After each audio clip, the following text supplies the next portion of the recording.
Je suis né il y a 4,5 milliards d'années, et oui, je suis à l'ancienne moi. Au début, il n'y avait rien du tout, juste le soleil et un paquet de poussière cosmique qui virevoltait dans tous les sens.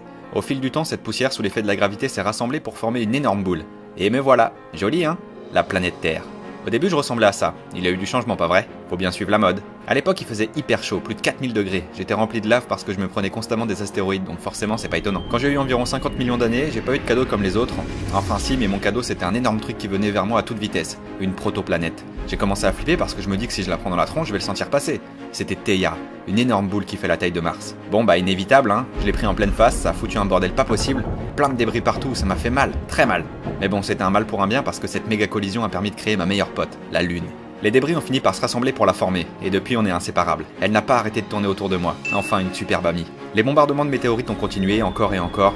Pas facile, mais une fois de plus c'était une bonne chose, car ces météorites venaient en fait pour m'apporter de la flotte. Comment j'étais contente. Bah oui, elles étaient constituées pour la plupart de 50% d'eau, mais c'était pas assez pour moi. Quand j'ai décidé de changer de manteau, je l'ai dégazé, et là j'ai pu me recouvrir complètement d'eau. J'adore le bleu. J'en avais bien besoin, ça a pris environ 150 millions d'années, et petit à petit le bombardement de météorites s'est arrêté. Ouf, ça m'a fait du bien. Ensuite, j'ai grandi un peu, des roches en fusion sont sorties de ma croûte terrestre. Vous voyez ça comme de l'acné en gros, sauf que ces roches ont formé les premiers continents. C'était cool, j'étais rempli d'océans et de terre, j'étais de plus en plus coloré. À cette époque, j'étais encore toute seule. La lave, les volcans, l'atmosphère toxique, tout ça, c'est pas terrible pour développer la vie. Seulement maintenant, il y avait l'eau. Et elle m'a permis de développer les premières cellules en toute sécurité. Il y avait plein de petites bactéries dans l'eau. Ces bactéries ont formé des stromatolites qui, eux, se sont occupés de rejeter de l'oxygène. Bonne nouvelle, ça va changer les choses, ça va modifier l'atmosphère. Au début, j'ai pas vu de différence parce que l'oxygène était seulement relâché dans l'eau. Mais il a ensuite pu être relâché dans l'atmosphère et durant 2 milliards d'années, l'oxygène s'est accumulé. Qu'est-ce que c'était bon.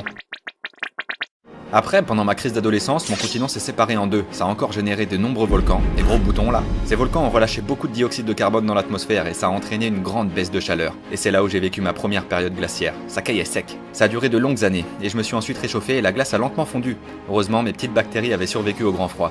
Elles ont pu ensuite tranquillement évoluer. En trilobite, en picaya, il y avait plein de plantes aquatiques aussi. À ce moment-là, je commençais déjà à avoir pas mal de petits habitants.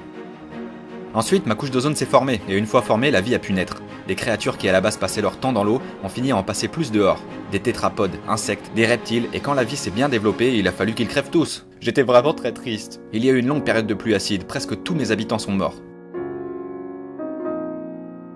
Et ensuite, les dinosaures sont arrivés, ils descendaient du peu de reptiles qui ont survécu. J'étais fier de mes petits dinos. Ils étaient magnifiques, trop contentes. Il y en avait des comme ça, des comme ça. Mais malheureusement, j'ai encore pris une fois de plus une météorite dans la tronche. Elle arrivait à plus de 70 000 km/h. Elle était énorme, là j'ai vraiment flippé, je me suis dit que ça y est, c'est la fin même pour moi. Ça a détruit tous mes amis les dinosaures et quasiment la totalité de la vie à ma surface. Heureusement, il y avait des petites bestioles, des petits mammifères que j'ai pu protéger, sous moi quoi. Ils étaient tout petits. Eh bien eux, ils ont survécu. Ils ont su évoluer tranquillement. Certains petits mammifères ont évolué en genre de primates. Les grands singes sont arrivés, et si on avance un petit peu plus, les premiers hommes sont arrivés. Homo habilis, Homo erectus, Homo sapiens.